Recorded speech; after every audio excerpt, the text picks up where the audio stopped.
Okay, let's unpack this secret language hiding inside some of the greatest music ever written. Hmm. We're pulling back the curtain on why jazz sounds so complex, so rich. Yeah, And really, it all comes down to the chords. it really does. That's the key.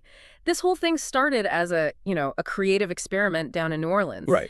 They were blending European musical traditions, like written harmonies, with these powerful African And rhythms. that mix created something totally new. Totally. Musicians started adding a little bit of tension to the standard chords, and that one small change, well, it changed music forever. It became the foundation for improvisation. And that difference is really the key to this whole thing. If you listen to most pop or rock music, the chords are usually triads. Just three notes. Exactly, three notes. They sound good, satisfying, but simple. So what's the first big step that jazz takes? The first step is adding one more note. The fundamental building block of jazz is the seventh chord. Four notes. Four distinct notes. And that fourth note, the seventh, is what gives the chord that sophisticated, soulful bite. It just sounds more grown up. So how do you build them? I mean, are they just random notes thrown together? No, not at all. There's a really clear logic. You build them by stacking notes in intervals called thirds. So every three steps up from your starting note. Exactly. You start with your anchor, the root, and just build up from there in thirds. It's like building with blocks. Okay, so that seventh is the signature ingredient. And once you have that four-note chord, there are, what, three main flavors? Three main emotional moods: major, minor, and dominant seventh chords, and each one has a really specific job to do. Let's start with a major seventh then. That's written major seven, right? Yeah. Or sometimes with a little triangle. That's the one. And its mood is very bright, dreamy, very calm. It sounds resolved, Yeah. like you've arrived home. Precisely. We call that consonant. It feels stable, grounded. It doesn't sound like it needs to go anywhere else. Why does it sound so peaceful? It's because that top note, the seventh, is just a half step below the octave of the root. It's really close. Ah, so they almost rub together. Yeah, and it creates this beautiful shimmering effect. Composers use it to start a song or, to land it safely at the very end. It's pure musical satisfaction. Okay, so if major seventh is that bright, sunny feeling, what happens when we tweak a couple of notes? You get the minor seventh, or M7, and the mood immediately shifts. To something sadder? Mellow, I'd say, or reflective, like a cool evening. It still feels grounded, but the emotional color is just a little darker, a little richer. So it's not unstable, it's just moody. Exactly. Yeah. It's super flexible. It creates this smooth, non-distracting canvas, so it's perfect to have in the background while someone is soloing. It's the contrast to the brighter major chords. For sure. It keeps the music from getting too, I don't know, too cheerful all the time. Okay, so we've got stability and reflection. Now we need some action. And that brings us to the most important one for creating energy: the dominant seventh. The movement maker. This is the chord that gives us song direction. If the major seventh is home, the dominant seventh is the road leading you away, full of energy. That's the sound that makes you want to dance. It is. The dominant seventh, which is just written with the number 7, is the absolute backbone of the blues and early rock and roll. But why? Why does this one chord feel so restless? It's such a small change in the notes. Because it contains a really special, very unstable interval called a tritone. Ah, the tritone. You can hear it Yeah. immediately. It sounds unfinished, almost aggressive. It creates this extreme musical tension.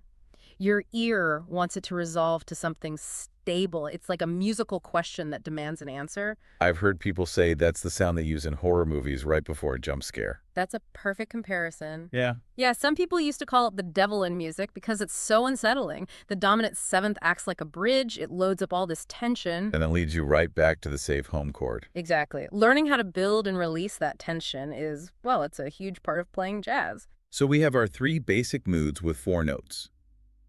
But pro musicians, they often want more color than that. And that's where extensions come in. These are notes you add way up high. Right. Higher than the original 4 notes, specifically the 9th, the 11th, and the 13th. What's the point of adding them? They add new layers of color and complexity. They make the texture feel much richer, much thicker, without changing the chord's basic job. So it's like going from a 4-pack of crayons to the big 64 box. That's a great way to think about it. You hear it a lot in big band music when the whole brass section swells and it gets this powerful shimmering quality. That's extensions at work. Okay, so extensions add color. But what about adding edge? I'm thinking of altered chords. Altered chords are for maximum tension and surprise. They're designed to push the limits. And you do that just by moving one note a tiny bit. Just a half step. You take a note in the standard chord and you raise it or lower it by a half step.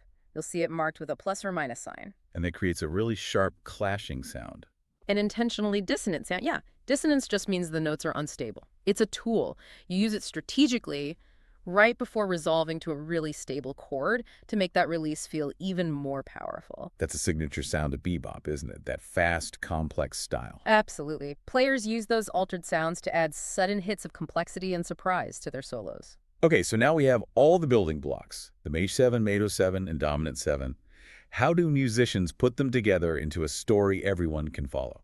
They use the most famous map in jazz, the 2-5-1 progression. The 2-5-1, once you learn to hear it, you hear it everywhere. It's in almost every jazz standard. It's a perfect little 3-act story. It starts on the minor 7th. Soft, reflective tension. Then it moves to the dominant 7th. High tension, the one that needs to resolve. And it lands perfectly back home in the major 7th, resolution. So it's a reliable map for improvising. It's essential for that. When a soloist is making up melodies on the spot, they're following that 2-5-1 map to make sure their notes make sense. So this whole system where every chord has a specific role, there's a name for that, right? We call it functional harmony. Functional harmony, okay. Every chord has a function. Like characters in a story, the dominant 7 is always creating movement. The major 7 is always home base. It really is a language then. Absolutely. The chords are the words, the progression is the sentence. And because everyone knows the grammar, a band can play a song together even if they've never practiced it. They're all following the same rules. But jazz is also about freedom.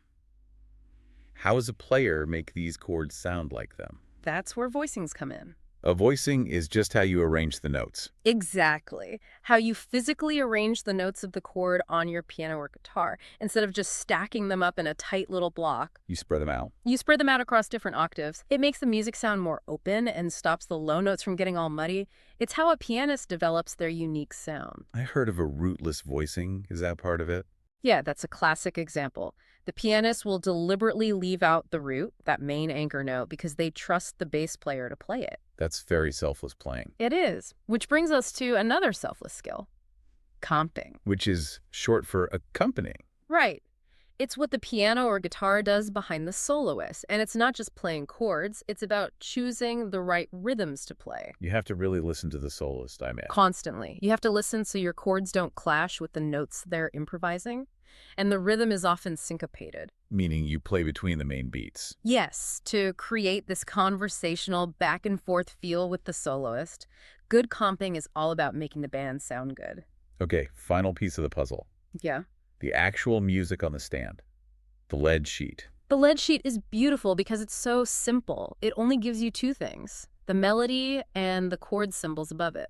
And that's it. It doesn't tell you exactly which notes to play. Nope. It doesn't tell you the voicing or the rhythm. It gives you the map, but you get to choose how you drive. So it's a framework for creativity. Exactly. That's the freedom. Learning to read those symbols quickly is, a basic requirement for any jazz musician. It unlocks this huge library of music. So there you have it. You now know the core ingredients. The major, minor, and dominant sevens that tell the emotional story in every jazz standard. Yeah, and you know about the extra colors from extensions and the drama from altered chords. It's the language that makes it all possible. So the next time you listen, try to hear that backdrop. Listen for that 2-5-1 journey, soft tension to high tension to home. It's the musical map hiding in plain sight. And once you hear it, you can't unhear it. Good luck with your studies.